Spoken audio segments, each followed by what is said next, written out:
So here I am in beautiful downtown Tacoma, Washington. We're going to try to save another one here. This one has a severe oil leak. Take a look.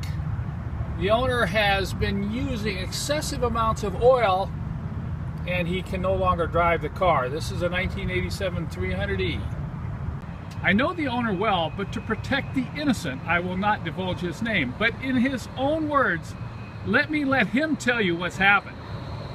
Well, I first started noticing oil leaking in the driveway on a Tuesday.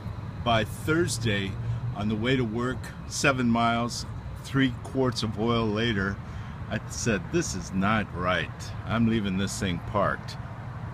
Okay, and I hear you took it to a mechanic. What did he tell you?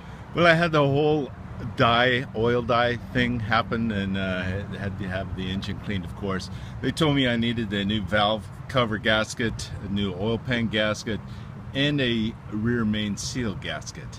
At the cost of? 1,800 big ones. Okay, let's see if that's correct. You know, not knowing what I was going to find here, I came prepared, you know, like a good Boy Scout.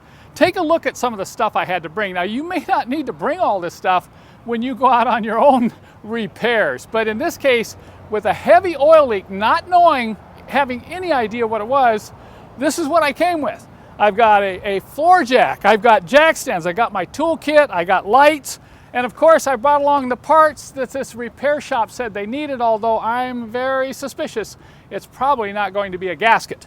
But looking over here, I've got sawdust. We're going to collect any oil spill that we get when we start the engine up. I've got cleaning solution to clean the oil off the engine so I can isolate where that oil leak is coming from. We have newspaper, and of course, look at that, we got some extra oil on hand today. The first thing I'm going to do is a quick visual inspection on this engine.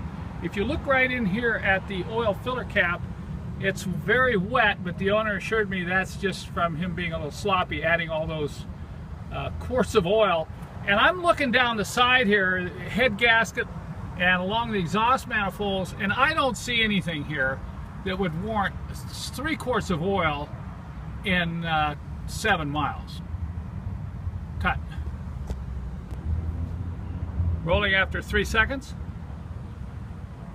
Checking the left side of the engine, I also don't see anything that looks suspicious. Now, he did tell me that he had an oil change done about 700 miles before this problem occurred, so I'm going to be very suspicious of that oil filter, particularly the oil filter seal, to make sure that hasn't rolled or is leaking.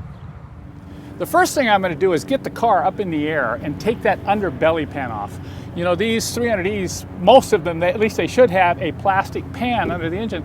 And there's no way I can isolate this oil leak with that pan in place. So I'm going to jack it up. Notice I've got a jack stand. I've got this large cardboard I'll be able to get under the car with.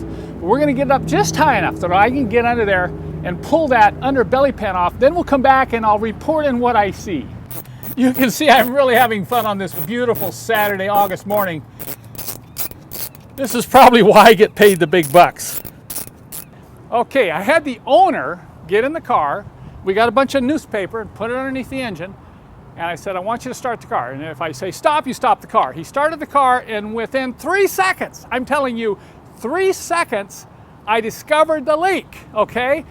Anybody want to guess what it was? Leave your comments below, and I'll show you the answer in part 2. If you want to find part 2, follow the link below in the show more description of this video, and it'll take you right to the answer, and you're going to be surprised.